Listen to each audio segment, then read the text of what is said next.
Hello everyone, my name is Deji Adebusoye. I'm the author of Scaling for Success, Empowering African SMEs, and also a partner at Sile Capital. In the first video in this series of maintaining a positive cash flow, we focused on cash flow forecasting and working capital management as tools to effectively maintain a positive cash flow. But in this week, what I'm going to focus on are other means to achieve the same purpose. Now, using one or the other of these methods, while great, it's never sufficient. As an entrepreneur, you have to find a way to mix and match the different tools as most appropriate for your business. There are two things I want to talk about this week, and the first is on being mindful of the use of cash, in other words, your expenses. While you grow your business without external finance, it's extremely prudent to keep a figure on how you spend money. The reason is that most company spendings can be either classified as fixed or variable, and depending on what part of that divide it falls on will determine how easy you are able to quickly make adjustments in your spendings. Fixed costs, for example, they do not change in tandem with your revenue. So examples, your rents, or you're expanding your factory, or utilities like internet, water, and a couple of other energy costs. Those are utilities. Once you pay for them, they are fixed. They do not change as your revenue grows. The same thing with staff salaries, your overhead, they also do not change. But variable costs, they change with revenue. So your raw material cost, for example, as you buy more raw material, you process into finished goods, then your revenue grows. So it moves in tandem with your revenue. The same thing with direct labor costs. People that are directly involved in converting that raw material to finished goods. If you're a consultant, the people you work with the consultants are really the production unit of production that you have. So they are a direct cost to the business, and as such, more or less, they are variable in that sense, because the more they do, and the more revenue that you get as a business. Now, the thing here is that the fixed costs, they are usually less easy to swap or switch. Hence, the reason why you have to be very, very mindful of how you incur those costs. Do not go on that hiring spree, for example, unless you are sure you need to have the person on board. You do not need to incur a high rent because you want your office to, look like it. There are certain people that you have dreams of how you want your office to look like, and you probably have drawn it out on a piece of paper, and the moment you get the first income, you just splash on your office.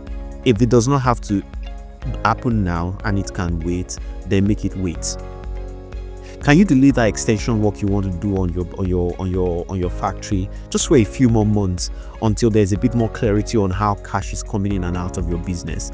These are all critical decisions you have to make, but the interesting thing is that because they are fixed costs, once you incur them, they are not going away.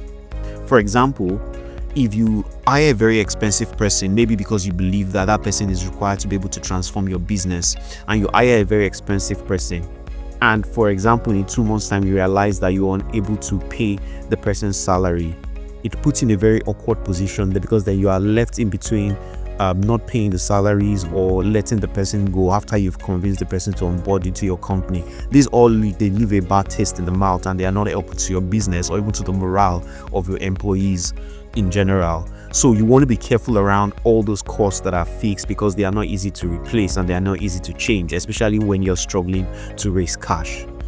But more importantly, there's something I want to talk about, and I think it cuts across most entrepreneurs within the African context. You need to cut all frivolous and unnecessary spendings. And this is not even just when you are struggling to manage your cash. Even when cash flow is good and is positive and you are in a good place, you need to cut away frivolous and unnecessary spendings. All those expensive car hires, all those trips, all those vacations, all those expensive hotels that you spend money on, they are completely unnecessary. If your salary cannot afford it, do not bleed the company to pay for it. And I'm going to repeat that. If your salary cannot afford it, do not bleed the company to pay for it. In other words, pay yourself a salary and spend from the salary. And even when you're going on business trips in which you have to, the company has to bear the cost of such trips, be prudent in how you spend. Now, the reason why I'm saying, and I'll focus on this on a separate video in which I'll talk about how you can think about paying yourself a salary, having a proper contract, and living within that salary, but not spending from, the company or the coffers of the company. I'll make a separate video about that.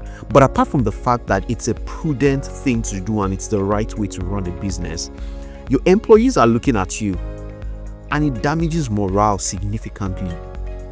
There are many stories, and I'm sure you are probably familiar with some of these stories, but there's a particular story of a founder who, while he was on vacation with his family and they were having fun, they traveled to an European company.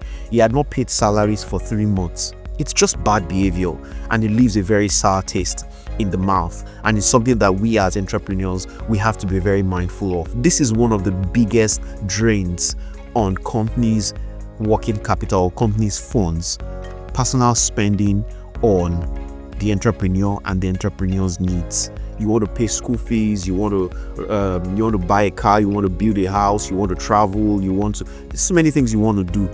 But if the company if your salary cannot afford it, in other words, the company is not in a position to pay you the salary that is appropriate for you to afford it, then you have to right size your needs to what the company and your salary can afford. Very quickly, the second thing I want to talk about is, which is going to be the last today, is keeping an emergency fund. In other words, there are good times you have in the business, and you want to make sure that you are putting some funds aside during those periods. In personal finance, you hear things like you should keep an emergency fund, for example, that can sustain you 3 to 6 months in case your salary stops coming in. At least you're secure for the next 3 to 6 months. Shouldn't be different for your company as well.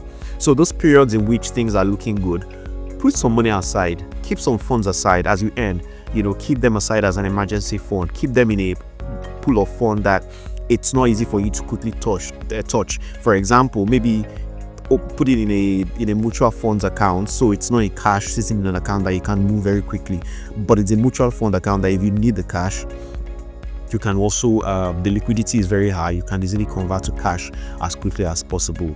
These are the funds that will always come in handy when business slows down, for example, or there's a new opportunity that comes that requires financing that you do not have the money for, or there's a delayed payment against invoices. So the right amount that you need to keep aside, I wouldn't prescribe anything because it's all dependent on the company and the current need for funds, because there are current needs for funds. I recognize that, but you just want to make sure that you are putting some of the money you earn today and you are putting it away, and you know that you tell yourself and you are certain that you're not going to touch that pool of funds until it is required.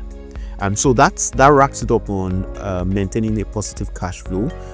If you want to learn about the earlier topics on working capital management, cash flow forecasting, you can check out the earlier video on this subject. Thank you very much once again for listening. If you found this very helpful, please share with your friends, share with your colleagues, families who are entrepreneurs who might find this helpful, and look forward to the next video that I will be sharing with you. Thank you very much.